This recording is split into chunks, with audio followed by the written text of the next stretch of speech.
Yay. All right. So, you want to do it, Caitlin, or can I do it? Do what? I don't know. Happy New Year. Happy New Year. Happy New Year to everybody. And this is on the cusp of what is supposedly the biggest snowstorm ever. But I remember back in the 80s when we got more than this. So it was a lot more fun back then. Inner tubes drug behind a pickup truck going up and down the streets. It was great. I loved that stuff. Sounds fun. It was a blast. So anyway, let's get into it. This is the very first show of season 3. Yay. Wait a minute. Where's the clappy thing? Hit the clappy thing.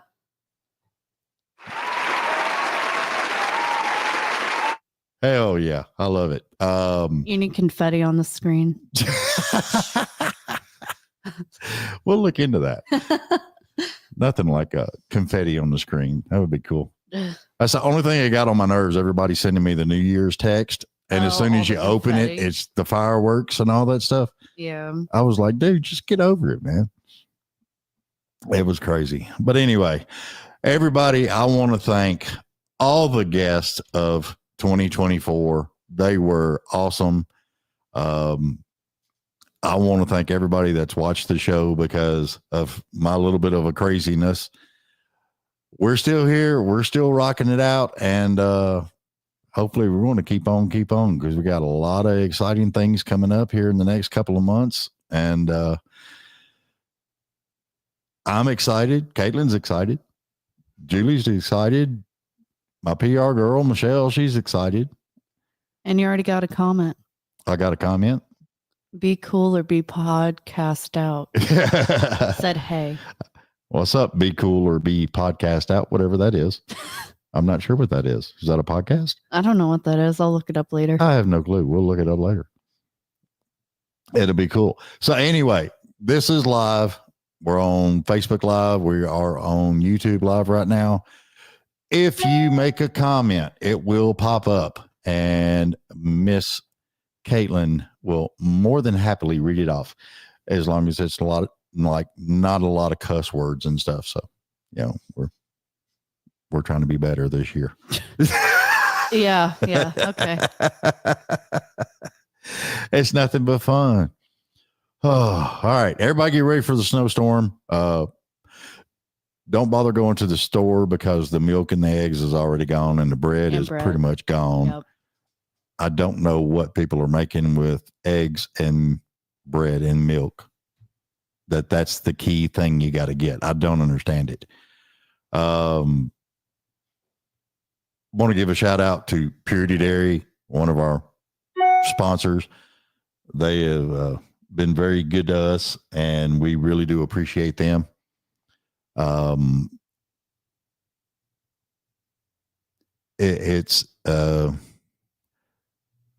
It's a beautiful thing when you get people to actually start believing in your show and helping out and everything else. Viation Electronics. Is it electronics? What is it? Viation what? Electronics. You're funny. I thought it was cute. No, it's Viation. It's integration and AV. Yeah, AV that's IT integration. Yeah. Yeah, he's a music dude. So you even have both our business cards. How dare you? I know, right? You know how I am. Business cards are in there in the clip. All right. Poor Garrett's here, really waiting to be shown. Yeah, I know. So let's get Garrett Bradford on the show. This young man wrote one hell of a song, This Way of Life, and it was on everybody's favorite sitcom. Or is it a sitcom? No, it's not a sitcom. It's a show. It's a drama, I think. Is it a drama, Garrett? I don't know. I found it entertaining, especially when Beth starts whooping ass. So, I mean, but I guarantee you, it's dramatic. I don't know if it's a drama, but it's dang sure dramatic. I saw somebody the other day, they had a little video they put online, and they kept the body count for the Dutton Ranch, how many people they had killed, and they're well into the hundreds, man. You don't want to mess around with the Dutton clan. Yeah, I know. And here's the funny thing about it. I have not sat and watched that show at all. You just got to watch season 3, episode 9. That's all you got to do. And you got the time marker where your song kicks in. It's right at the beginning. You can't miss it. You don't even have to watch the whole episode. You just watch that. You just start watching the beginning, and right after the credits, it comes on. Sweet. It's funny when I figured out my song was going to be on the show, and I was really excited, but I hadn't been watching all of the show. I knew about it, of course, for various reasons, but I didn't really realize how popular it was. And I thought, well, maybe my song will just be on there for about 5 seconds, like a truck driving by, and you hear my song just a little bit. And I'll never forget the opening credits came. I heard this guitar riff, and I was like, oh. And then I thought, well, they're not even going to use my singing part. They're starting with the intro. The intro is like 20, and it just kept going and going. Gets to the first verse, and it gets all the way through the chorus. So I just was sitting there. Oh my gosh, they used so much. It was really neat, man. I mean, I've been on pins and needles the whole time, man. I was.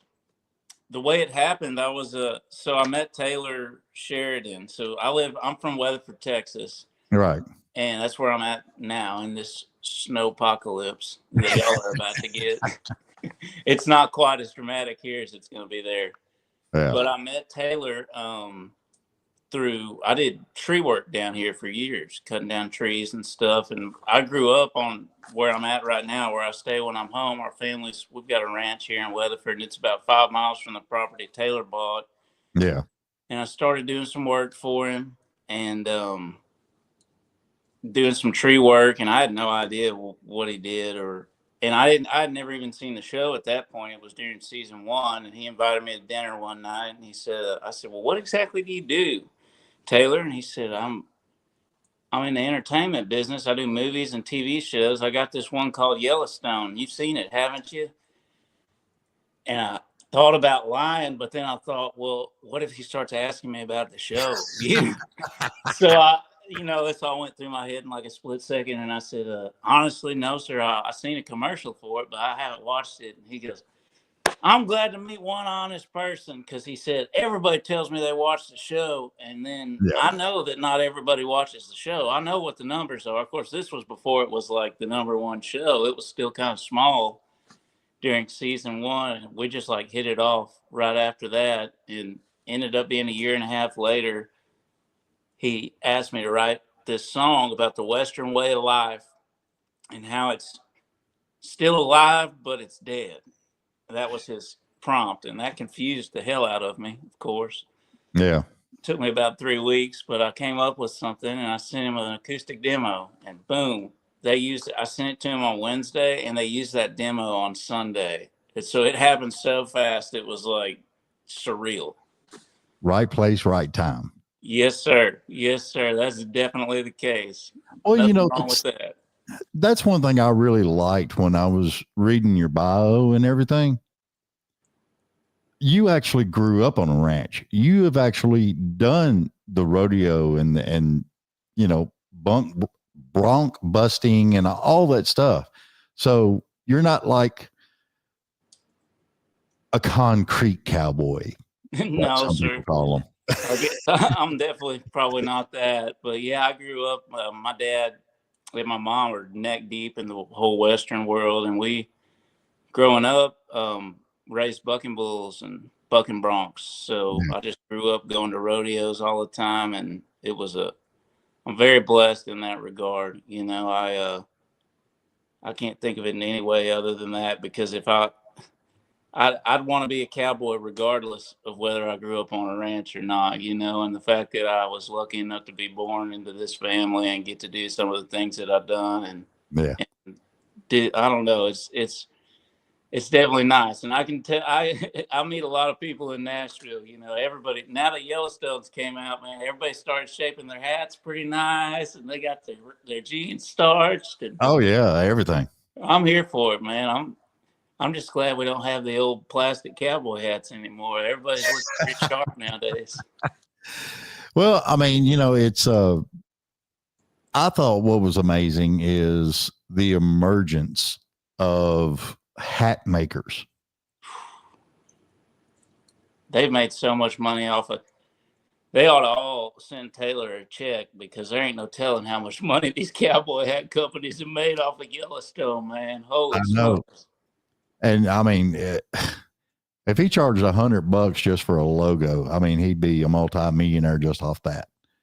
It's insane. You know, he bought the 4-6s Ranch, which is one of the largest ranches in Texas. And it's been so cool, man, for me to see, because when I met Taylor, I mean, he was successful for sure. Like the property he bought that I was working on is dang sure a nice place, but I don't think he was in a position to buy one of the biggest ranches in Texas at that point. I mean, and it's so cool to see somebody, a creative person, build this whole world, you know, and buy this huge ranch and just off of his ideas and what he writes down. It's inspiring, you know, because as a songwriter, I'm like, man, that could be me. Well, the one thing I love so much about it was back in the day, they had that show called Dallas, and it did so well. And I used to love driving the truck, and I'd head to Dallas or something like that. And you'd always see it off the road on the left over there on the way in. Yeah. You know, and it was like, wow, that really is a place, you know? And then, like I said, I haven't watched Yellowstone, but I've seen, you know, stuff on Facebook and things like that. And it amazes me the detail that he has brung into the actual Yellowstone. Oh, man.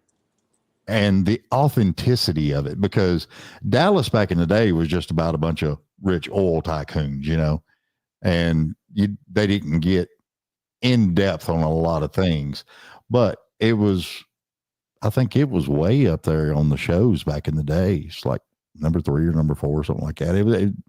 You know, when JR got shot, everybody lost their freaking mind, but everybody now is to the train station. To the train station. You know, but the detail he has put into that show is so I think he down spent home. a lot of time thinking about that, you know, and Yeah.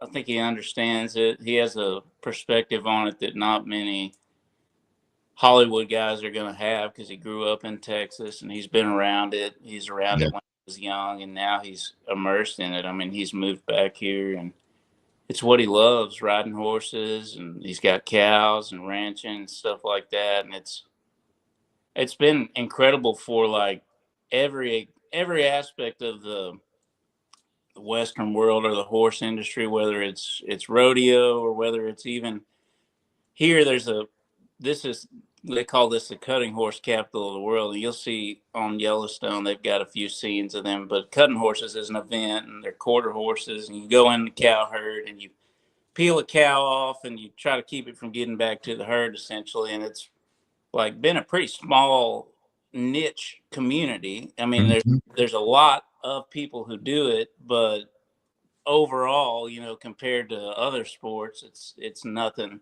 compared to, you know, football or something like that. But now, man, so many people have gotten into it, and they have these horse sales here, these horse auctions, and these horses are bringing more than they ever have. It's unreal. Oh yeah. Well, it's like, I'll be honest with you. If you gave me a choice between watching the Super Bowl or watching the Super Bowl of barrel racers, I'm gonna watch the barrel racers. Dang right. Better to look at. Girls can ride, man. I love watching them. Barrel racing's a lot of fun. It's one of those. They say the PRCA. Somebody was telling me this. I forget who it was, but it was somebody who would definitely know. The Professional Rodeo Cowboys Association. They did like a study, probably 5 or 10 years ago, trying to figure out what the most popular event was. And then number 1, I think, was bull riding, but it was tie. And number 2, or they were like a close tie, was bull riding and barrel racing. And I understand why, because you watch that clock and you watch them. You don't have to understand a bunch of things. You just know whoever has the fastest time wins. And sometimes with even the bareback riding and bronc riding, you know, unless you really understand what they're looking for to score those rides, sometimes it's hard to understand. Well, why did he win? You know, why didn't that guy win? Barrel racing, it's just kind of like you're either faster or you're not. You know. Oh yeah, you know, you knock a barrel over, deduct the point. You know, I mean, it just amazes me because I've seen a lot of them, and I'm just like, I couldn't believe some of the riding that they pulled off. And you see them, it's like they practice every day to see how close they can get to the barrel before they touch it. It's amazing. And sometimes they'll bump it and it'll. Yeah, That's my you get favorite. the little When rock that going. barrel leans, it almost falls over, and then it goes back. Then you get that adrenaline rush of, oh! Yeah, it's pretty cool. It's one of my favorite events, too. I love it. See, that's cool as I'll get out, because, I mean, because there's a big thing up here in Tennessee. A lot of them are hollering, we need to go back to original country. We need to do this. We need to do that. And then, of course, you know, you got the influx of the writers and everybody else. And they're going, oh, God, I think there's every category in the world for what type of country they're playing now. Hip hop country to rock country to what's some other ones? Hardy's like metal. Oh, yeah, Hardy's. Yeah. You got like alt country. You got like traditional country, pop country. Yeah. But say, I tell everybody that talks to me about that, if you want to get back to a more original style of country music, just go to Texas. That's the truth. We definitely do it a little different here.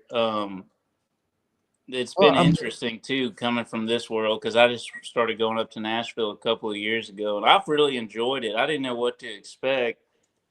Vegas. Here there's like this friction between Texas and Nashville, and people have been. I'm really surprised, and I think it helps that I have the Yellowstone thing on my resume. Well, yeah. But people have been so welcoming. I'm been shocked at some of how easy it's been to meet these hit songwriters and just ask them to write. And they're like, yeah, come over Saturday. And I'm like, oh my gosh, really? You know, let me come over to your house. Yeah. Depending on which writer, they might even send a car to pick you up. Dang right. I haven't got that treatment yet, but I live way out in Fairview, so it'd be expensive to send a car. Whenever I'm in Tennessee, I'm out in Fairview. So yeah. And it's beautiful out there. I love it. I live on a ranch out there. I'm blessed to have found the place that I found, because I didn't want to move up there at all, because I was thinking, man, I'm going to have to get one of these apartments in the city. I mean, they're expensive as all get out, and I'm only going to be there half the time. And when I would go up, I would just stay with some friends. And I've got some buddies who, the reason I know them is because these two boys who are about my age, Adam and Cody Jensen, they live in Fairview. Yeah. They got a ranch out there, and they came and were on the rodeo team at Weatherford College here in Weatherford, Texas, where I'm from. And I met them here. So after Yellowstone, I started getting opportunities up there. I would stay with them. And then right down the road from them, their neighbors' ranch, they had a little place pop up, and they got an apartment in their barn. And it's amazing. I couldn't ask for a better place to live, because I kind of doesn't even feel like I've moved. I feel like I'm back here at home. Yeah. Yeah. And it keeps you in that raising platform, you know, because I think a lot of people, when they make it big, I think a lot of people tend to forget where in the hell they came from to begin with. That can be bad for business too, because if you're a songwriter, I mean, I know from my personal experience, it's like, if you get disconnected from what I call, you know, your source, like for me, if I get my source is the way I grew up and the people that I grew up around, and still having one foot in this world. And if I take that foot out of that world, I mean, I lose my inspiration. Oh yeah. And that was one of the things I was worried about moving up there. That's why I'm so thankful I found that ranch to live on, because, I mean, I'm still doing the same stuff I would be doing down here. I'm going hunting, I'm feeding cows or taking care of horses, riding horses. And it's pretty nice. You know, I'm very blessed to have found that place because I don't think I would have been able to move up there if I would have had to move into some like tiny apartment. I might have made it about a month, and then I'd have been getting homesick. Yeah, it's kind of hard to write a song about a Mercedes-Benz truck. I know somebody could do it, but not me. A Tesla truck, a Cyber truck. There you go. Do the Tesla thing. Yeah. I couldn't. I don't know, man. I mean, I always grew up, and it was always like a small house. And now that I'm older, when I built my house, I wouldn't go over 1,400 square foot. Felt too big. It just feels too big, you know? Yeah.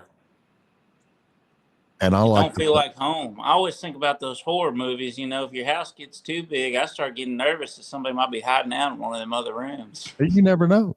You never know. I just watched Strangers 2. Oh. I had nightmares. And I was like, the first one didn't even scare me, but now this one, I don't know. Well, the first one scared me. I wouldn't even watch it. I bet I've watched 5 scary movies in my life, and they've all traumatized me. I've watched them one time, and I don't know what, but I get spooked easy, man. The monster movies or the ghost movies don't. The ones that scare me are like The Exorcist and then the murder movies. Yeah. Anything that's demonic or like serial killers. Yeah. I used to date a girl. She would always watch those Dateline, you know, murder mysteries. Man, she'd get so paranoid. I said, the reason you're paranoid is because you're watching all these shows about these women getting killed all day.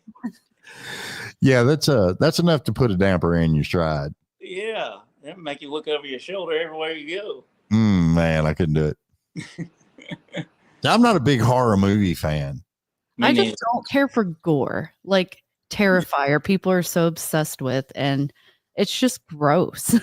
Yeah, I'm not big on all that. I mean, I would the movie that scared the crap out of me when I was younger, I think I was like 10 years old when it came out, was the movie Jaws.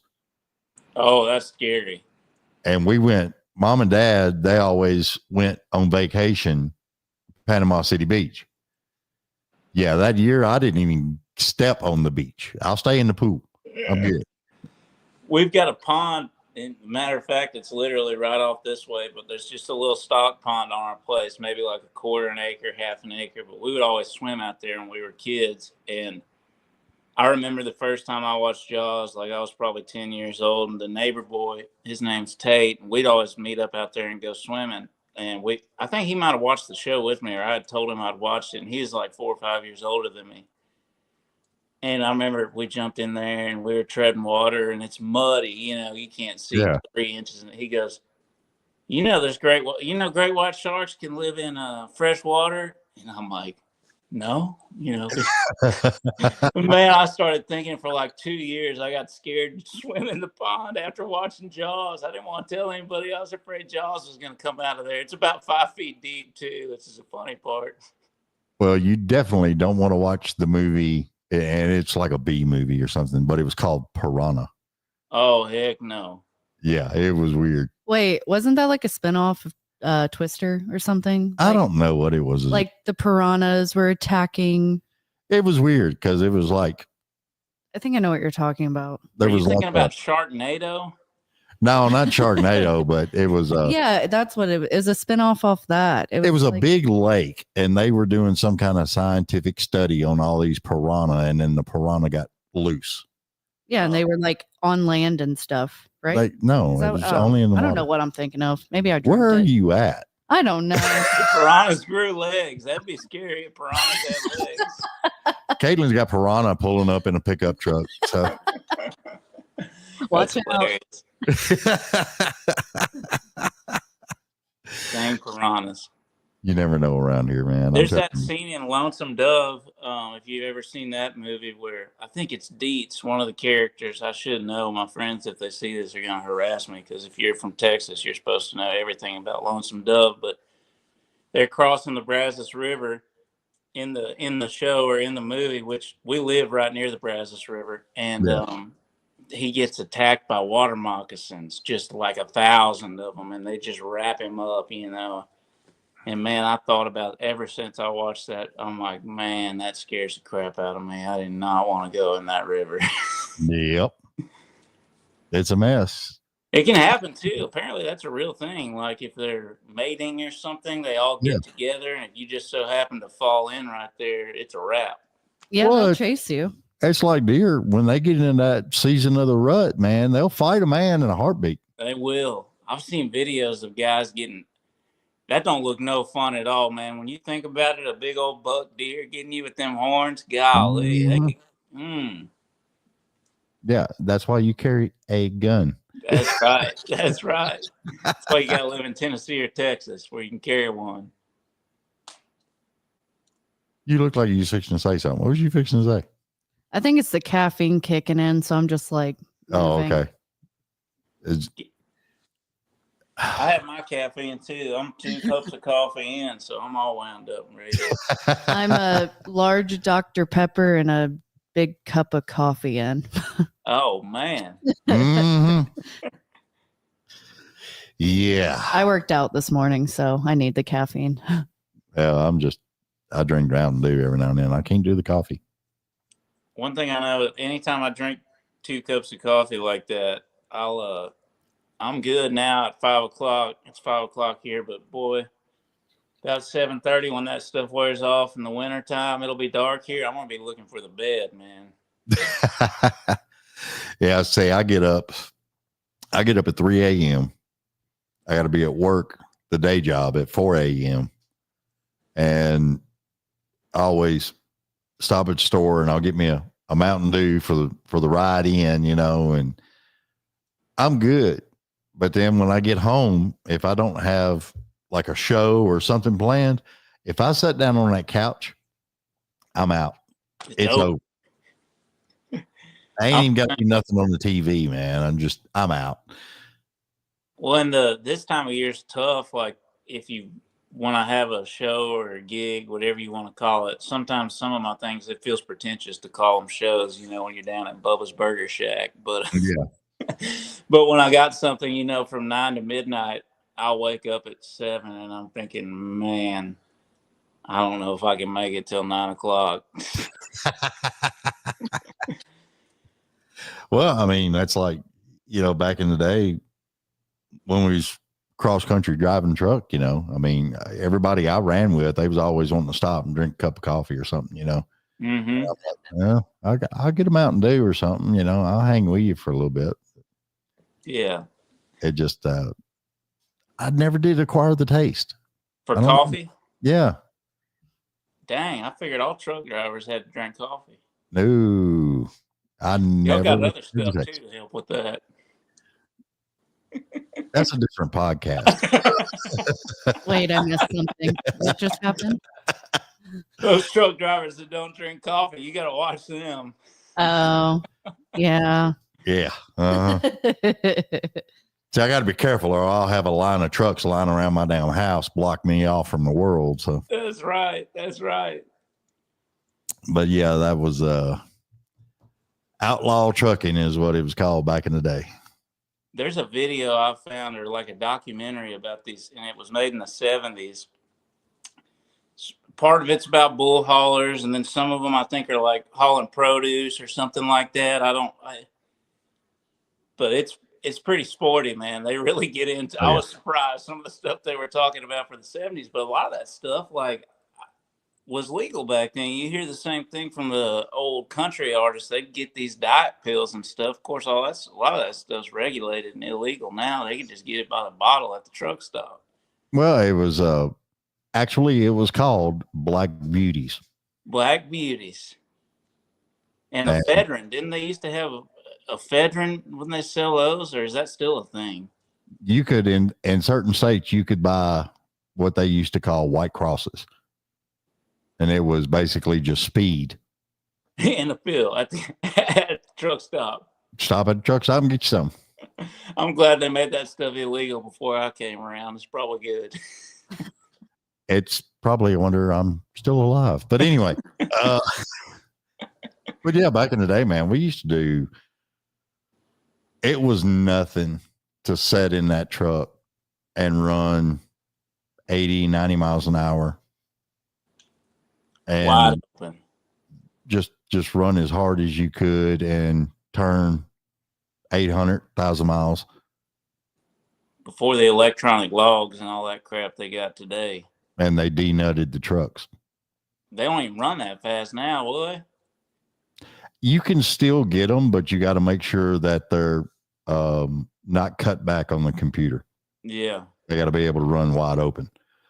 The last big truck I had was a Peterbilt 379. Cool. It was a 2000 model. Gosh, she was beautiful. Solid black. I got it pinstriped, hand pinstriped down in Florida. There used to be a truck stop down there called the Tiki Bar. And there was painted trucks and stuff. Well, there was an old man down there. He lived in one of the tiki huts and he pinstriped trucks by hand. Wow. And he did a fabulous job. And I had it pinstriped. I had it, the whole inside of the dash was chrome. The floors where the seat was in the front cab part, we took the carpet out and put hardwood floors. I had train horns on it, and we took that truck. It was a 475 cat. We bumped it up to a 500 cat, and it was totally uncut. I bet you could run wide open in that thing. Enough time has passed. I took it for its second service up at Peterbilt in Nashville. And I stayed with the truck. So the mechanic took it back, hooked it up to the computer, done all that stuff. He come out to me and he said, "Are you the driver of that truck?" And I said, "Yeah." He said, "You know how fast you been?" I said, "No. Speedometer cuts off at 80, dumbass." What do you have? The computer said I had that truck up to 132 mile an hour. Oh my gosh. And I can tell you where I was at. I was running down I-75 in Florida. And believe it or not, there was 15 of us.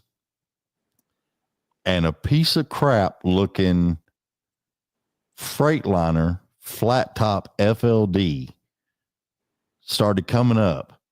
And we were all running about 80, 85. And he come up and he said, "Who's got the fastest truck?" Well, the assholes behind me pinpointed me. He come up there and got beside me and he said, "You want to race?" I was already keyed up. "Sure, let's go." Yeah, let's do it. You know, I dropped it down to 17th, popped it back up to 18th gear. I was just standing on it as hard as I could. And I got up to about 2150. And he said, "Is that it? That's all you got?" And I said, "Yes, sir. That's all I got." And he said, "Well, this has been fun. I'll see you." And he come up off that dash and went over and went up. Caught another gear. And he caught that damn overdrive and he stomped that thing and you could hear the freaking turbos whining. He had a flame coming out of the top of his truck on the stacks about that far. And he left me in 20 minutes. I didn't even see him no more. He was gone. Gone. Golly, he must have been doing 140, 150 or something. No, he had to been doing about 175 because I was at 132 and he left me just gone. That's awesome. It was wild. I never ever caught him because I was wanting to see what the hell he had. You say he was he driving a Kenworth? No, it was a Freightliner, FLD flat top. Flat top. And I was just like, "Oh my God, dude." Some of these guys around, because we got a lot of cows around here, so there is a lot of bull, compared to other states, probably you see a lot of bull haulers around here. And there's been a lot of times that I've been driving out to West Texas to play a gig or whatever, and you're running about 80 in the right lane and they just boom, blow past you, man. with them chicken lights on. It's the coolest thing ever. I love it. Oh yeah. Well, that's what I had on that Pete. I had Underglow before Underglow was popular. You made it a thing. I had lights all around it and everything else. And those kids doing that toot the horn, you know, and you reach down and you hit that air horn and they jump half out of their skin and then they're loving the hell out of it. Their mom probably, what in the world? Oh yeah. I still do that, man. I guess I never grew up because when I see a nice truck, I'll pull up beside them. If they look at me, I'm like, give it to me. Well, back in the day, we used to have very nice ladies come by and yeah, horn, you know, but that don't happen no more out there. Just not the same anymore. No, it's not. Trucking has changed so much. I've heard that from so many people. We were talking about before we came on. I've got those 2 truck driving songs, and since then it's been so cool on social media, especially, and I've become friends with some of them. I talk to them on the phone, and that's what I hear from so many of them. It's just a lot of them sing the blues, man. It's just not the same as it used to be. No. Well, I mean, you got to look at, you got so many wannabes out there right now. The real diehard guys that were doing it back in the day, that wasn't a job. It was a lifestyle. Way of life, yeah. I mean, that's what you was. That's who you was. And by God, you had fun doing it. I bet. That logbook. Sounds like country music, man. This trucking and country music have got a lot in common. Well, I mean, that's what we listened to half the daggone time when we were out there. Yeah. I mean, you could turn a lot of damn miles, you know, put in George Strait's newest cassette, you know, and just hit the road. Yes, sir. And if you get bored by yourself, just key up the radio and start singing, you know, one of his songs. Well, that's one of the most popular, the 2 trucking songs I have are like probably about as, I think it might be my most popular songs now. I was thinking about it. I said, nobody listens to more music than a truck driver, man. I mean, one truck driver is probably the same as far as how many streams or downloads you get. That's probably the same as 50 normal people, you know? Yeah. Well, I mean, you got to look at the way you sing and the music that you're writing with that song. You've got a real good drive in the song. The bass line is really, really strong and prominent. And it's one of those songs where you could just kick back, crank that sumbitch up in the damn truck.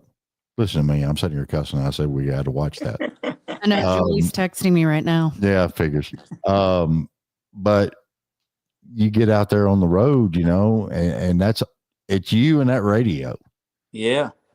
We didn't have cell phones. We didn't have all that crap, you know, and that line that you put in that one song about being born in the back of a long-nosed Pete, that goes to the heart of a lot of old hands out there. Yeah. You know, because a lot of us felt like the cowboys of the road. That's what y'all are. Asphalt cowboys, man. Yeah. I love that. The similarities. There's an old documentary of, I forget who did it, but there was a few country singers in it in the 70s, kind of during the height or the early 80s of that whole trucking country thing, you know. Yeah. And I think C.W. McCall's in it, and I think Waylon Jennings might be in it, and it's really cool. And they're talking to these truck drivers. It's like truck drivers, country singers, and cowboys, and that's kind of the theme of this whole little film. And man, it's cool, you know. Oh yeah. You know, and that was back in the day. I mean, a lot of us little kids that watched Smokey and the Bandit. Shoot, yeah. I mean, you wouldn't believe how many truck drivers come off just that movie. I bet so, because that was one of the biggest movies that there was back then, wasn't it? Yeah. I mean, of any movies, I mean, that was huge. Yeah. I mean, you had Snowman and Bandit and tearing up hell and going crazy across town. So, I mean, that's stuff that I was raised up on, and that's really what made me want to do it. Yeah. Smokey and the Bandit, man. That's pure Americana. I always think about what was the old Snowman, his old dog, that Basset Hound, Fred. One line in there, he said, "I believe we're going to stop and get a cheeseburger, Bandit. Fred's looking a little too thin for his skin." Yeah. I used to love watching that movie with my dad. He drove a truck for, not while I was, he was already out of a truck by the time I came around, but before he married my mom and everything. So, and then when we would go to those rodeos and stuff, I mean, we'd drive from here to Calgary, Canada, or whatever, and he'd always have a CB in the truck. That's kind of why I've loved it so much, and it always felt near and dear to me, is because, that's back before Google Maps and all that nonsense we got nowadays. So we'd have to listen, see if there's a wreck or something like that up ahead. And my dad would get on there and talk, and I just loved it, man. That's some of my best memories. Where's the Smokies at? And all that. Yes, sir. Yep. It's crazy how a lot of that stuff goes. I mean, it's what I found iconic about the whole movie was them putting Jerry Reed as the snowman. It was so cool. I mean, that was like over the top, best casting ever. He did such a good job too. Did he act in any other movies, or was that kind of it? He acted in a bunch of others. He was actually in another one that Burt Reynolds was in. It was called Gator, I believe. He was actually a drug lord in Louisiana. I could see him pulling that off. Yeah, and it was a big. It wasn't as big as Smokey, but it was pretty much, it was a good show. It was a good movie. But my mom's watching this on Facebook Live. Mom, you have to write that down. We got to watch Gator tonight. Is it called Gator? Yeah, it's called Gator. Gator. Those old movies, they, as a songwriter, and there's some new movies. I mean, even some of them. And obviously, I'm a little biased because I know Taylor Sheridan, but like the way he writes and the things that those people say, I think he puts so much time into developing those characters in his shows and movies and stuff, and they all have. It's always really interesting to me to know him and to think that how he puts himself in those. Okay, so he writes something that for John Dutton, the line. Yeah. And then he's writing something for Beth, or then this lawyer character who's not even country at all, or one of the chiefs from the Indian reservation in his shows, and they all sound so authentic. Every voice, every character, and I've always thought, man, that's interesting how you would. Because to me, if I write something, which is fine for songwriting, but everything just sounds like me. You know what I mean? Yeah. It's what I would say. Well, I mean, especially with how he wrote each character and the lingo in that character. Yes. Yeah. Because it really brings them to life. It does. I think that's what a lot of people love about Rip. Mm-hmm. He's a no shit taker. And he doesn't say a lot, but when he does, people listen. You better listen. I know a couple guys like that. It's like if he starts talking, everybody's like sucks the air out of the room, Did he say over 10 words? What the hell? Yeah. What's going on? He must not be happy. Yeah, if they say more than 10 words, something's bad wrong, Oh, yeah. They got to go to the train station. It's crazy how all that is.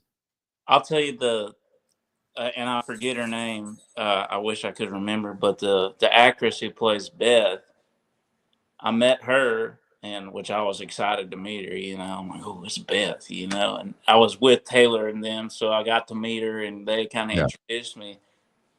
And I won't even insult the British people by trying to fake her accent or give my version of it, but she's from England. Yeah. And that just blew my mind. I mean, she has this pretty thick British accent, and I had no idea. I mean, I thought I'd just seen her on TV, and I thought she's from America. And then so I'm sitting there talking to her, and in my mind, I'm like, well, she's probably like one of these method actors. And she's probably playing a role, so then she walked away and I was like, what's up with her accent? And they said, that's how she talks. She's from England. I was just mind blown. Oh yeah. It's wild how she brung that particular character to life from being across seas, coming over here and just nailing the shit out of that damn role. I think about that too. Cause like, I couldn't, there's no way I could. I mean, I don't know. My accent is way too thick for me. I would have to take class, and I'm sure they do. They probably take class. I mean, they probably spend a lot of time and work really hard to do that. Yeah. Well, I mean, you see a lot of things about actors and stuff where they might go somewhere and study it, or 2 or 3 weeks here at this place, or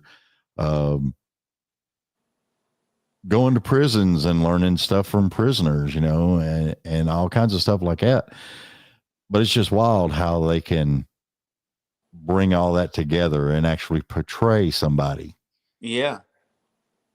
Taylor does a thing with those actors. At least I'm pretty sure he still does this, but they do like anybody that's going to be on Yellowstone. I think before each season, they do a thing called Cowboy Camp where he gets them out there and puts them on a horse for a week straight, because that's why it looks good. They have to be comfortable. There's so many times when I watch Westerns or Western movies, especially the more modern ones, where you can just tell by how stiff people, they're riding that horse like they're scared to death because they are, they've never ridden a horse, and he gets them so comfortable on those horses that, even people who know about horses and about riding and stuff, they look at it and it looks normal to them. It looks natural, Mm-hmm.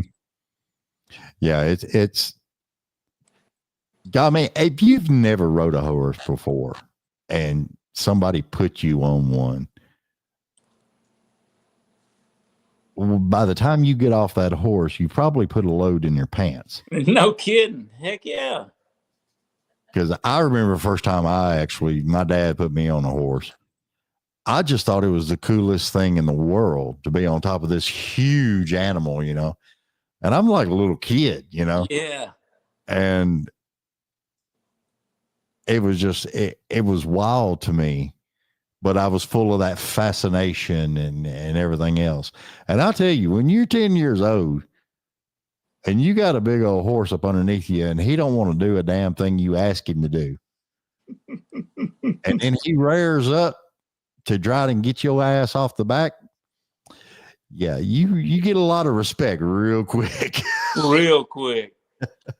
I remember being so little and growing. We always had bucking bulls and broncs, and anyways, these bucking horses, most of them, I mean, they vary in size. There's some smaller ones, but most of them are really big. I mean, they're bigger than your average quarter horse by far. Yeah. Your average, riding horse. And I just, being 10 or 12 years old, and then those bulls, some of them, we had one named Tahanta. He was a very real famous bull, but I mean, he weighed like 2,000. I mean, he was a full ton. They always talk about these bulls weigh a ton. Most of them probably weigh 1,500 pounds, 1,600, especially bucking bulls because they're pretty fit. Tahana was just huge, man. And I remember we'd run him up in the working chute to give him a shot or do something with him, and it was just scary being so little. And that big old bull right there, it gives you a lot of respect for him, And that's what amazes me with pit bull dogs. Mm-hmm. How they show pictures of them and they're so cut up and defined. Yeah. It's the same way with bulls. Yes, sir. It is wild. The muscle tone and everything else. I mean, they just look badass from the get-go.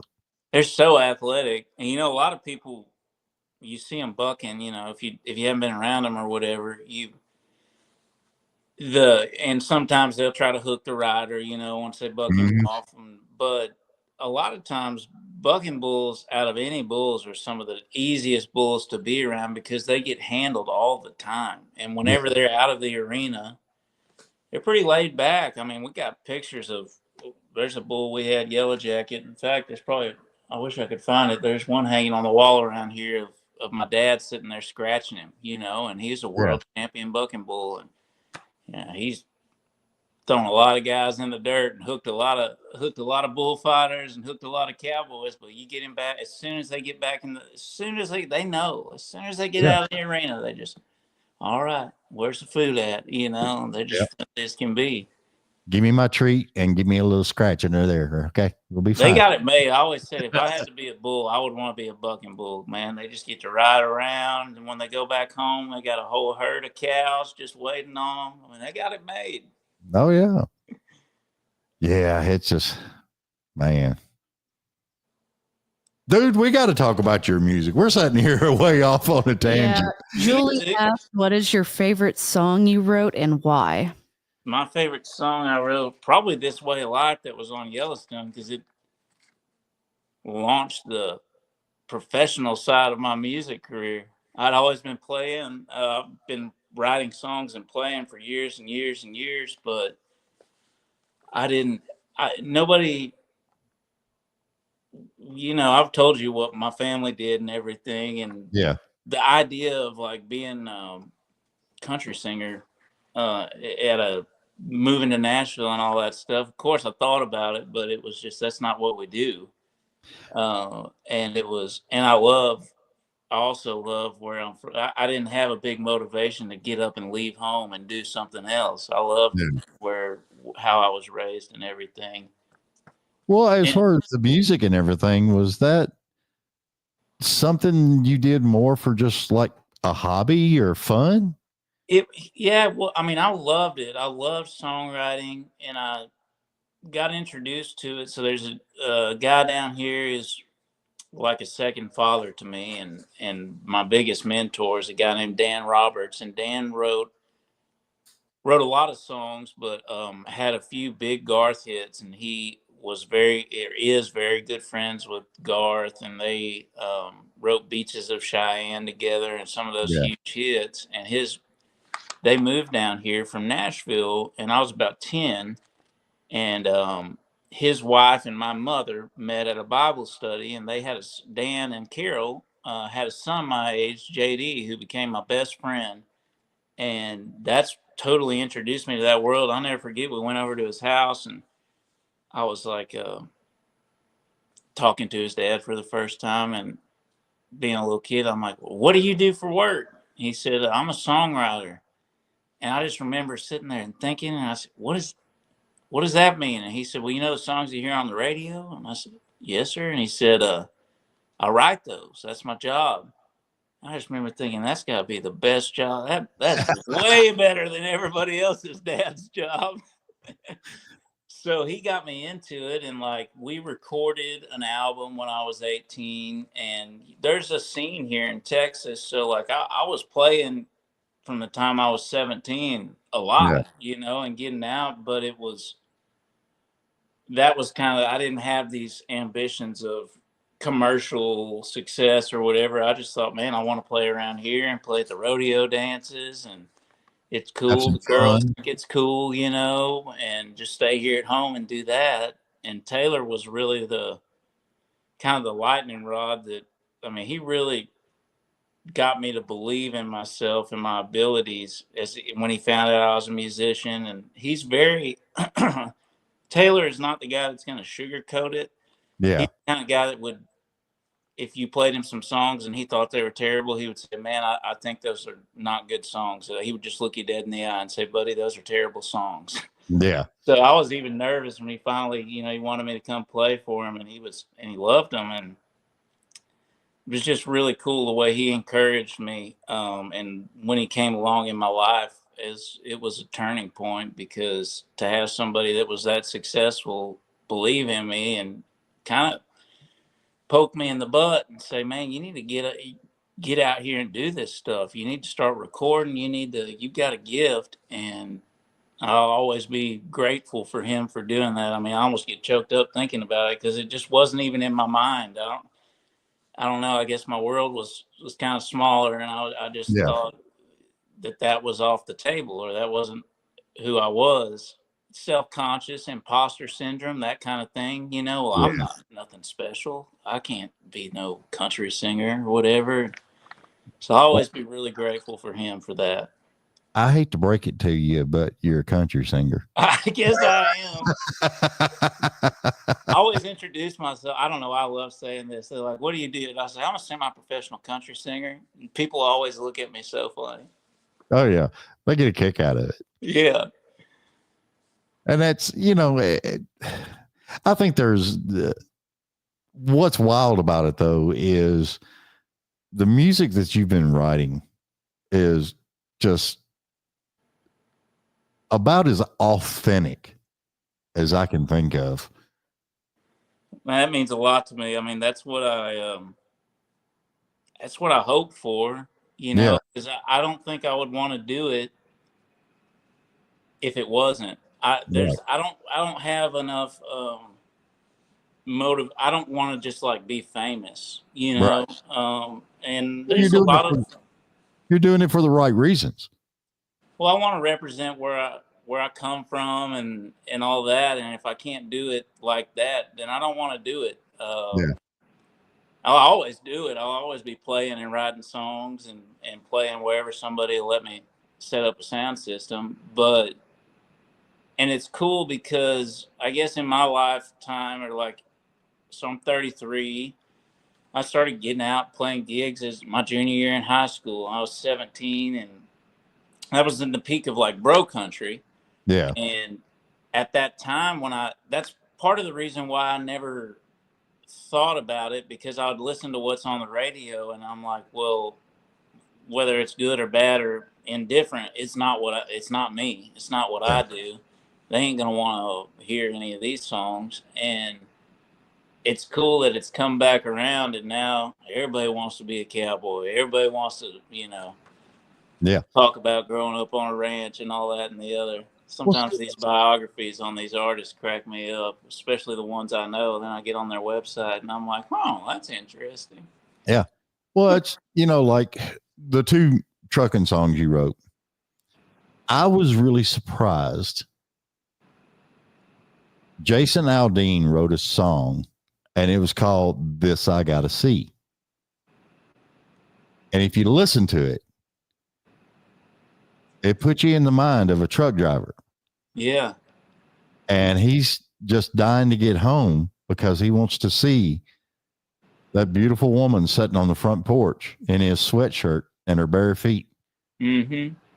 You know, and I fell in love with that song, and I was just like, why didn't this come out as a power single or something, you know? It should have. Yeah, and there's like, you don't really see many mentions or anything on there about that song. Mm-hmm. And it just blows me away. But you talk to another truck driver, they know it. Dude, I love that freaking song, you know? It just... The truck driving community, like, and they share music. I'm blown away with, like, when I post about those truck driving songs. It's just so cool, man, because I love trucking and truckers. And I mean, I don't know, maybe if this, especially after going to that Mid-American truck show, man, it was everything I could do not to want to climb in one of them show trucks and just forget about this music. I want to ride one of them 379s down the road, but it's so cool. It reminds me so much of the cowboy thing and the ranch, the Western way of life, because like you were saying, it is, for a lot of those guys, it's a way of life. It's a lot of times it's multi-generational. Yeah. I've had guys talk to me about, you know, my dad and my granddad drove and I'm still driving, and they talk about how much it's changing, how much harder it is to make a living, but they're not going to quit, because just like my friends that raise cattle and stuff, they're never going to quit, man, ever. Because that's what they do. And it doesn't matter if they're making money. It doesn't matter if they're going broke. They're going to keep doing it as long as physically possible. Oh, yeah. A lot of what I see in like the whole trucking community, I love it. Yeah, it's a diehard community on some levels. You have different types, I've noticed. Yeah. And they're not afraid to tell you, these other guys ain't real truckers, you know? They ain't. They ain't either, You know, so You got freight haulers. I've heard him joking about them, man, telling jokes about. I can't even get into some of the stuff. Not politically correct. We'll just put it that way. It's yeah, it gets crazy. Yes, sir. But I mean, I quit going over the road just because it's too much traffic. Oh, I bet it is. Can't deal with it. Can't even get nowhere now. No, because every truck is usually cut at about 65. Oh, and I feel bad for you. Can tell, you know, you get in the left lane and some poor soul is trying to pass another truck, but you can tell he's cut. He's pegging it out. That's all he's got, and everybody's honking at him. And I'm like, man, he's not. He would be driving faster if he could, you know. I had one of the last jobs I had. The truck would only do 66 miles an hour. And on the very back doors, on the trailer doors, I wrote, "Don't be mad at me. Call safety." And I put the safety number on the bottom. I love that. Because safety was the one that made me do that. Yeah. If it was up to you, there wouldn't be nobody passing you. Look, when you've been 132 mile an hour and a long nosed Pete, and the only thing you hear is that big old cat rumbling out there. Whew. And everything else is deathly quiet. It's hard to run 66. You can't match it. No, it's hard to go down to 66 and be okay with that. 66, you're getting up out of the seat, walking to the back, making a sandwich, coming back. Taking a nap, Yeah, nap. That's great. Just crazy stuff. Yes, we did a lot of stuff that was just nuts. I got truck driving stories for days, man. I can only imagine. Probably about 4 or 5 songs in the mix. I know. You need to send me some lines, boy. We can write one together. I never was good at the hook or anything, I don't know exactly. I got that part. I'll handle that part. The only thing I know to do is just sit there. I'll tell you the story and you figure it out from there. Yeah, that's what I do most of the time. Half the songs I write, if not more, if they're not about me, they're about somebody that I sat and talked to, know. And that's why I think conversation's so important. I was like, not that many. I'm not in a position where a bunch of people are asking me for advice on songwriting, but every once in a while, I'm meet some guy 18, 19 that's just getting started, and he'll ask me for advice. And my advice is always go talk to people that are not musicians, because you ain't nothing worse than sitting around with a bunch of other musicians talking about their content and their Instagrams and TikToks and their record labels and this. That is not inspiration at all. It's fine. It's good. I have friends that I talk about the music business with, but if you want to write unique songs, you got to have friends. You got to be in the music world, but not totally in it. You got to be in the real world too, So that's what I always wondered about back in the day. I always wondered how Chris Ledoux came up with some of the songs he come up with. I think he was just brilliant, man. I think, but he rodeoed, and he rode up and down the road, and being a rodeo cowboy, you also meet a lot. It's kind of like being a musician. If you're a friendly guy, you meet all these people all over the country. Oh yeah. And I would think that with him, between playing music and rodeo and when he was younger, I bet he got a lot of inspiration from some of those people he met along the way. Oh yeah. And I think that was one of my most favorite songs that he ever put out was This Old Hat. You'll ride a black tornado. Yep. I love that song, man. I just, that put me in the mind of what you might hear John Wayne say or somebody back in the day, spaghetti westerns or something, Yeah. You'd rather tangle with a rattlesnake than touch the old hat. Yes, sir. Yeah, that's one of the best songs ever, man. I love that song. It's crazy as I'll get out. Yes, sir.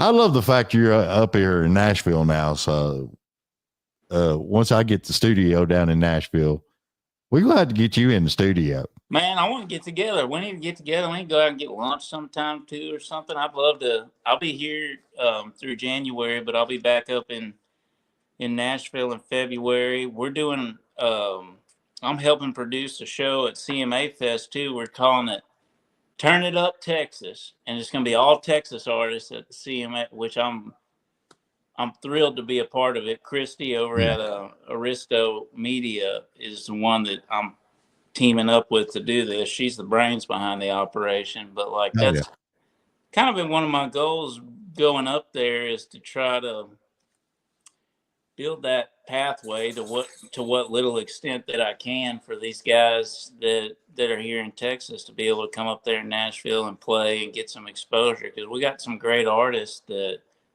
you know, they're just not plugged in up there. You know, they're not in the in crowd or whatever.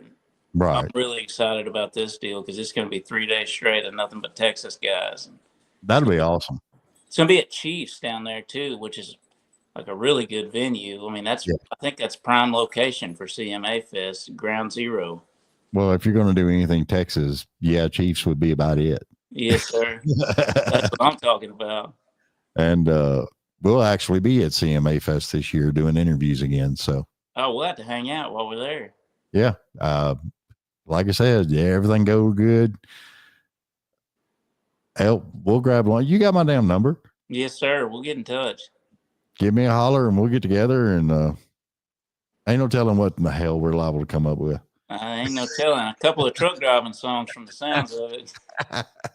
You never know, man. You never know. I need some more. Everybody keeps some of those guys, them trucker guys that have listened to those songs. They're like, "When you coming out with the trucking album?" And I said, "Man, that I do. I need to put out a whole album. You know, maybe a couple of C.W. McCall or those type of covers, Red Sovine, a couple of those old songs, and then some new ones. You know, 8 or 10 new ones and a couple of classics will be cool." Yeah, because I don't think anybody has ever come up with anything as good as Teddy Bear. Oh man, that's such a good one. I mean, and I love that Phantom 309 song too. Yeah, out there in but where I live out there in Fairview, there's an old truck stop. I think it's closed down, but it's you drive right past it. You got to exit, but on that 97 exit, I think it is, to go to Fairview off 40, there's the Phantom 309 Cafe, and it's all kind of grown up and stuff. And I'm like, man, that would be cool for an album picture, standing out in front of the Phantom 309 Cafe. Yeah. Well, I mean, one of the oldest TA truck stops used to be downtown Nashville, but there was also one off of 65 South. Mm-hmm. As soon as you get through past Cool Springs and all that. It's still there, isn't it? Yeah, you get off that exit and you go up to the left, and it's up there, and it's still there, still open. And it's fascinating to walk in there because it actually, oh God, that thing had to have been built back in the 60s. It doesn't look like it's changed very much since the 60s. No, it really hasn't. I mean, it's fascinating, some of the stuff that you see when you go out. There's a little truck stop up there in Kentucky, and the parking is actually behind the truck stop, and they only got 2 fuel islands. That's all they got. But you walk inside and you got the old style counters, the food, everything is just still like it was like back in the 60s, man. I mean, it's wild. Is it on 65? No, it's up there off of 70, like going to Cincinnati. Oh, okay. Yes, sir. Yeah, that sounds like a cool place to visit. I need to go see that place. Man, I could sit here and you can talk about truck stops from here to California, probably. Well, I mean, that's another podcast. Yeah, there's some when you get past. You go out to Fort Worth and run down 10, 20 and 10. You know, all down through there. I'm right up. We're 5 miles from 20 right here where I live, just in Weatherford, which is just west of Fort Worth. Yeah, We have quite a few truck stops right not far from the house. I've picked up at Weatherford a time. We're gonna have to do a whole truck driving podcast one of these days, like a call-in. Get the truckers to call in. Yeah, we'll have to advertise and all that good stuff. I actually, what I think it's funny is I'll get out because when I first started this podcast, I would write on the back of my trailer, the David Bradley Show podcast, YouTube. That's good advertising. And I actually have some trucking friends out there that still write it on the back of their trailer for me. Oh, that's awesome, man. I think it's cool as all get out. That's awesome. I need to get some of them guys to put my song on the back of their truck too. That'd be pretty cool. I know some guys that probably do it. Oh yeah. Because I mean, I think it's something that a lot of people have missed out on as far as advertising goes and everything. Rent the side of a damn truck. Thousands of people are going to see it every day and all over the country too, And it doesn't matter if they're shooting them a bird for going too slow or whatever. Even better to see it. Even better. We almost want them to be on the slow truck, so that way everybody's got to pass them and see that. Everybody will know right off the bat. Oh man, that's awesome. It's cool as all get out. So now I've got to know about this. Because if I don't ask this, Christy might be trying to find me and kicking my ass. She'll do it. You gotta watch her. I know, but where did you come up with this idea to do a 2-part Honkiest of Tonkers? Because I've listened to some of it. I was privy to some of it. I listened to it. And I was just like, dude. I came up with the Honkiest of Tonkers popped into my head. I was fishing in 2016 or 17 on Lake Sam Rayburn. I was out bass fishing by myself. I had a little bass tracker boat. And I'll never forget. It's just like something reached out and touched me. I was just throwing a topwater out there, and I thought the line "Honkiest of Tonkers" popped into my head, and I was like, "Oh my gosh, that's the best thing I've ever thought of." Yeah. So I wrote this. I've got a song called "Honkiest of Tonkers," and I always wanted to call my first album "Honkiest of Tonkers," and I was like, I want to do it in 3 parts. So these are the first 2, and eventually, I don't know if it'll be my next project, but I've got more songs. I already have an idea of what songs I want to be in the third act, and that's going to be kind of the cherry on top. That's going to be a wild and fun album right there. But so the first 2, it's just more of a sample of it's a mixture of songs I recorded and wrote here in Texas, and then some that I did up in Nashville, right? And kind of bringing those 2 worlds together.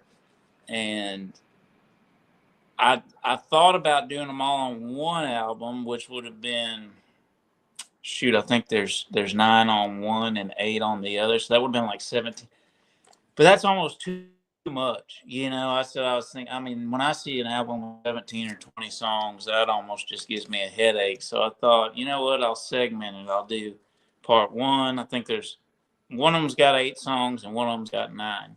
Part 1 and part 2. So that's kind of where I got the idea from it. And then part 3 is coming. The third act is going to be the finale, and I'm excited for that, but it's not done yet. So that'll be coming in the future. No, I'm going to look forward to seeing it because I was listening to that and the song Honkiest of Tonkers, and I was just like, dude, come on. You ain't never heard nothing like that. It's definitely unique. I was just like, the way he's putting stuff together, I ain't heard that before. What the hell? That is a pure Parker County, Texas right there. That's me and my buddies and the smack that we talk, man. We're full of it. So that's kind of what I tried to capture in that song. It was just a little glimpse of what how me and my buddies talk when we're on the phone or we're riding around in the truck hunting or something, you know? Yeah. Have you met Justin Love yet? No, sir, I haven't. But wait, the songwriter. The songwriter, Justin Yes, sir, Love. I have met him actually. I played one thing with him and we briefly met, but I need to get in touch with him. Yeah, he's out of Texas. Yes, sir, he's good. I played around with him somewhere. It's been a year ago, but we never got much of a chance to talk. Sometimes you play the round and they got to go play somewhere else, or they got, you know, if there's people there after you get done, you want to talk to the folks who showed up and tell them thanks for coming. A lot of times you don't get to, you just kind of get to interact with them on stage. I tell you what, though, I've had him on the show when I first started it and become good friends with him. And I still, every now and then, I'll catch him playing around somewhere or doing something, you know. And we were down at the listening room and he was playing down there with Taylor Hughes, a friend of the show. And you know how the crowd will kind of dial down just a little bit? Yes. Don't really hear really good. It was like somebody kicked him in the butt and he just leaned back and gave out one of them Texas, yeah, and woke everybody up in the whole damn room. Nobody was expecting it. That's a classic move. That sounds like a Texas thing to do. And I was sitting there because I know him and I could sit there and say, well, he's fixing to do it. Here he goes. Here he goes. There he goes. He's leaning back. But he's a hoot, man. Yeah, he was really fun. I remember when I played with him, he had some good stories and stuff. That's one of the things I love about those songwriter rounds is like, I like guys that have good stories too behind their songs, you know, and jokes and stuff like that. It's like, I think there's definitely a lot of good people that do that really well in Nashville, but I think that's such a part of the whole Texas thing down here for most of us artists is not just holding the crowd with the songs and dancing around, but you talk to the crowd. Yeah. And if you don't, they're almost offended. You know what I mean? So. Oh yeah. Well, I mean, I think it does the people good for the artist to actually explain a little bit what they were thinking behind the song and then play the song to them. I think it helps the people out in the crowd really connect with the song a whole lot better. Yeah, understanding where that comes from and kind of opening the door to the songwriting world. Because, you know, that's something that you might not really think about if you're not involved in it at all. If you're just a music enjoyer, you just hear songs and, oh, that's a good song. And when you talk about why you wrote it and stuff, I think it opens people's mind up to songwriters and that whole side of the business, which is important. And they don't get a lot of credit, you know, especially I feel like some of those guys up in Tennessee that I've met that have, man, they've written so many hits, it just blows your mind. And no, very few people know who they are except other songwriters, you know. And sometimes that's a shame because some of them are phenomenal singers, and you would think that I've met some of those people up there that they can play those songs better than the artists who made them hits. You know, I think about Leslie Satcher is one of my mentors and heroes, and she wrote a bunch of songs: "Troubadour" for George Strait, "God-Fearing Women" for Martina. I mean, she is so phenomenally talented. She can play a guitar like nobody I know. She can sing. She's got jokes. She's got personality. I mean, she's just a star, you know, and yeah, and it makes you wonder why they don't go that extra step. It does. You know, think some people, their person, you know, if it depends what stage of life you're at, you know, and if you're married or you have kids, I think it can be very demanding to go the artist route, you know. Yeah. Well, when I was doing lights and sound all around Nashville on the weekends, because I drive truck Monday through Friday, on the weekends I would do the sound and lights and all that stuff. And I had people actually say, would you like to go on the road? Would you like to get on this tour? Would you like to do this? Would you like to do that? But because I was raising 2 kids myself, couldn't go. I had that restriction. Right. You know, so yeah, I understand the restriction part. that's true for a lot of people. Yes, sir. Yeah, that's true for a lot of people. And, you know, sometimes you got to make choices, and choosing family is never the wrong choice. That's for sure. No, family first, no matter what. Yeah, this music business is pretty fickle. You know, your family's going to be there for the rest of your life. Yeah, in one shape, fashion, or form, they'll be there. Yeah, for the good, the bad, and the ugly, they're going to be there. The bad part is if you go way up, you'll see the family in the background going, "Ooh, ooh, what about us?" Money.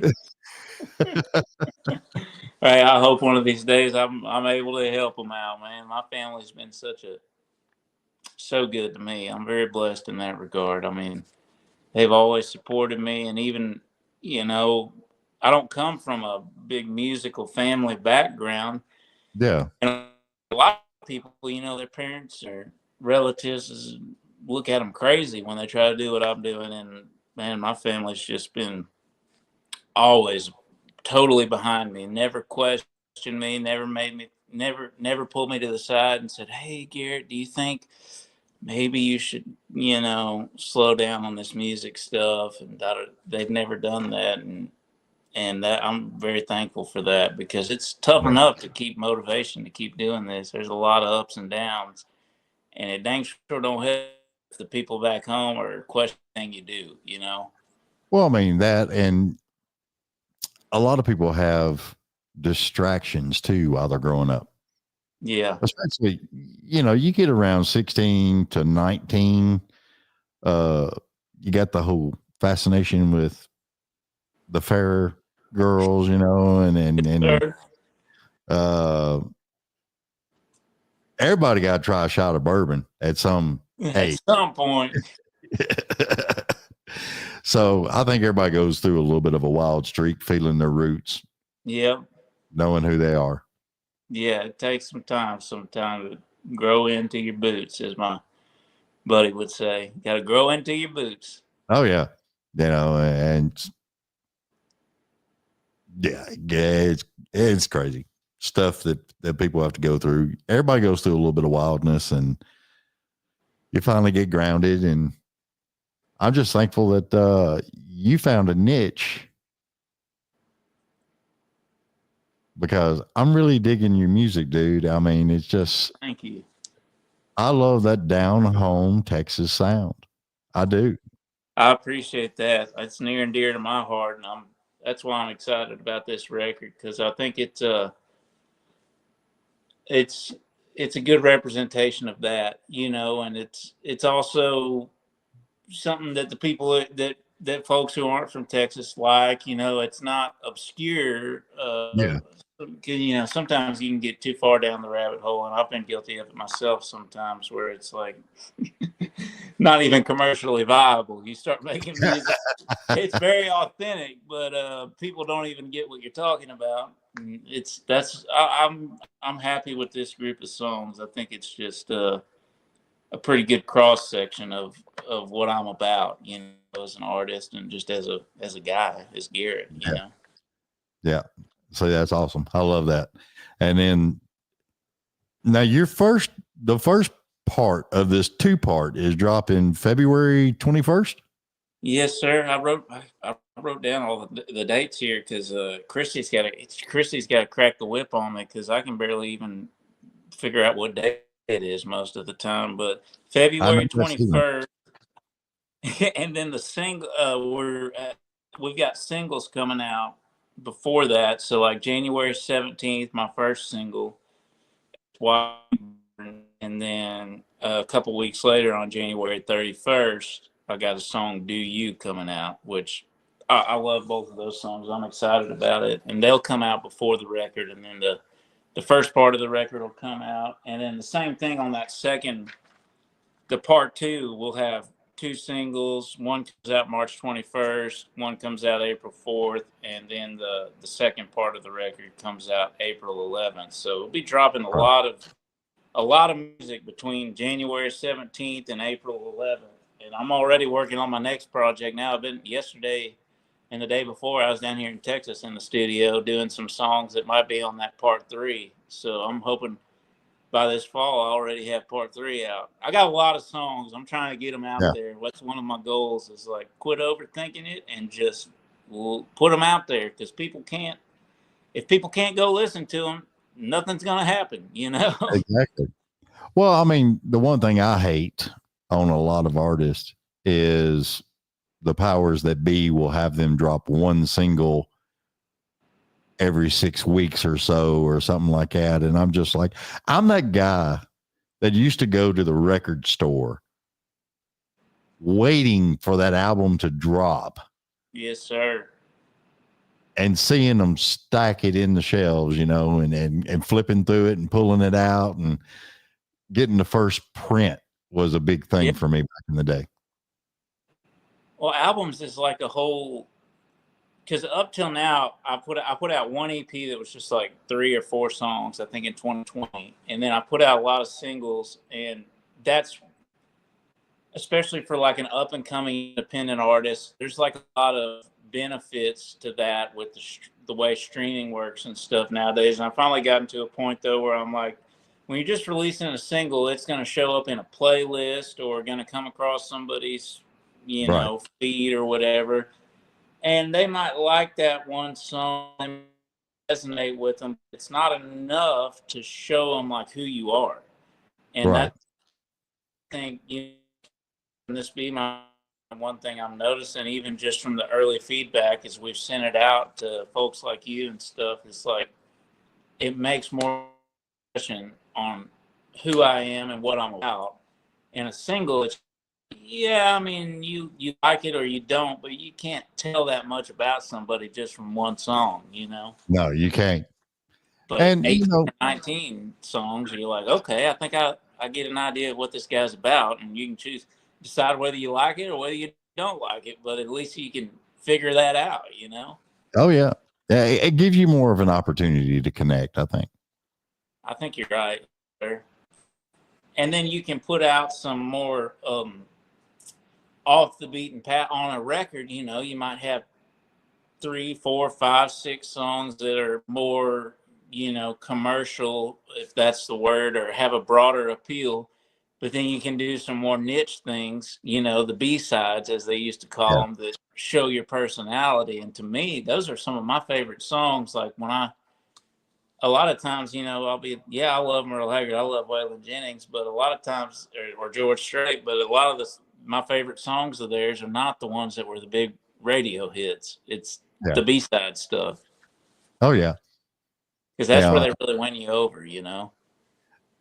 That's, you know, there's a lot of freaking songs out there that actually have become big hits just because they were on the B-side.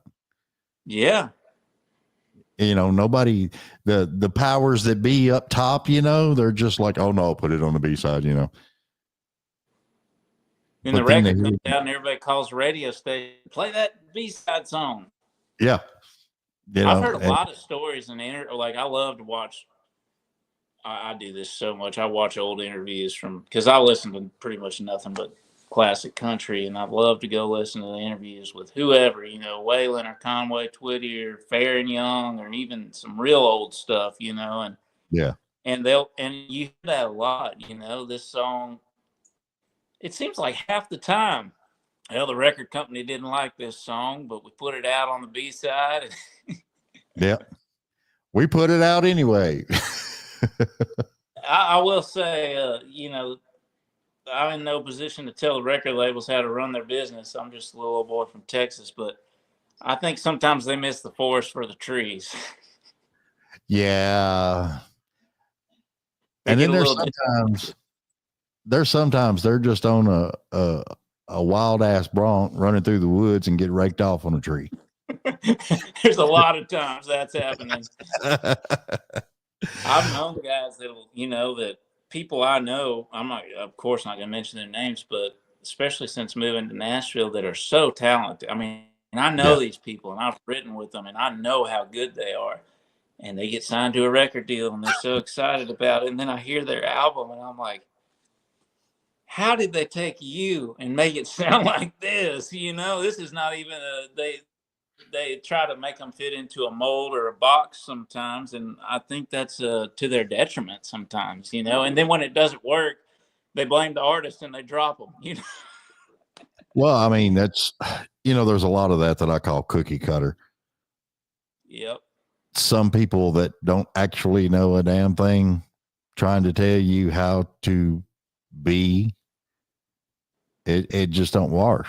I basically call it a how did that happen moment. Yeah. Well, and then you get the whole deal of I've had this conversation with people in the business and stuff, and I'll play them some songs, and well, that one song could work, but that song that does, I don't think that has any appeal. And I'm like, it's actually the opposite. I've been out here playing these songs from California to Arkansas to Tennessee to Florida for the last 13 years, and I know which songs connect with people. I mean, I'm literally doing a poll every night when I play, and I'm watching and seeing what they respond to. And like, you got to have the confidence to go with what you know, and that's tough sometimes, and it is tempting. You get somebody calling you or showing interest in you, but they want to change what you're doing, and it's hard to say no because you want that validation or something, if I was, but you have to go with what you know. And that's one of the things and Taylor was really adamant, Taylor Sheridan, on making sure that I understood that and understanding, okay, Garrett, this is what makes you unique. And if you shy away from this, you're not going to be unique anymore. You're just going to be another guy. And there's plenty of guys out there singing country songs that might even sing and look better than you. You know what I mean? So do what you do. Don't try to do what they do. Yeah. Because there's a bunch of them out there ain't ever been on the back of a horse. No, they probably don't need to be. It'd probably be dangerous for their health. Exactly. Well, brother, man, we got to get out of here. We've done an hour and a half with you. I've enjoyed it so much. I'll tell you what, I've had to sacrifice here because my mother's cooking shepherd's pie in the other room, and she put it in the oven about the time we started this, and I've been smelling it, and my stomach's been growling, so it's been tough. I'm jealous now. I want some shepherd's pie. Yeah, just fly down. Fly over here to Dallas. I'll pick you up. Mama. We'll get together when I get back to Tennessee, buddy. Yeah, give me a call. We'll have lunch or something, or hang out, or we'll do something, because it's been a pleasure talking to you, brother. It has. Thank you so much for having me on. And I got all the social medias. If anybody wants to look me up, you just look up Garrett Bradford wherever you fancy, and I probably got something on there. So just look me up, reach out, shoot me a message. I like talking to people, so as you can tell. And you got merch too? Yes, sir. I got some merch on my website, so go check that stuff out as well. Yeah, because I tell everybody, if you like an artist, buy their albums, stream them, whatever they got, buy their merch. It's all about helping out the independent artist. It makes a big difference, especially, at my level. I tell people, even just if you like my music, just sending it to 5 or 10 friends, that's huge, man, because there's nothing like it, when somebody actually sends your music to somebody else and they know will like it. I mean, that's how you grow organically. And I always encourage people, it's like, hey, man, if you can't, buy something, that's fine. Just, send my song to somebody you think would like it. Sometimes that's the best thing you can do, Well, on Facebook, you can go to your website and go to the 3 little dots on the right, click on it, and you can invite all your friends to come and listen. I didn't know that. Yes. You invite them.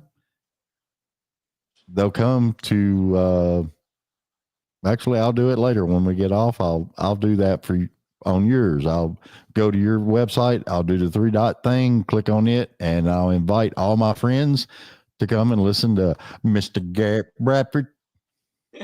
Well, I appreciate that, buddy. It's been a blast, man. I've enjoyed talking to y'all. Thank you so much for having me on. Ain't no problem. I appreciate you being on, and we'll talk some more. We'll hang out. Yes, sir. We'll do it again whenever. We'll have to. I'll come back on if you let me. Whenever part 3 comes out next year. Oh yeah, it sounds like a blast. We'll do it in studio the next time. That's what I'm talking about. Yes, sir. Well, it's been a blast, buddy. Thank you so much, and we'll be talking soon. All right, Gary. We'll talk to you soon. Tell everybody bye. Y'all Bye-bye, check out everybody. Bradford. Thank you for having me on. Thanks for listening to us old boys shoot the breeze. All right, brother. We'll see you.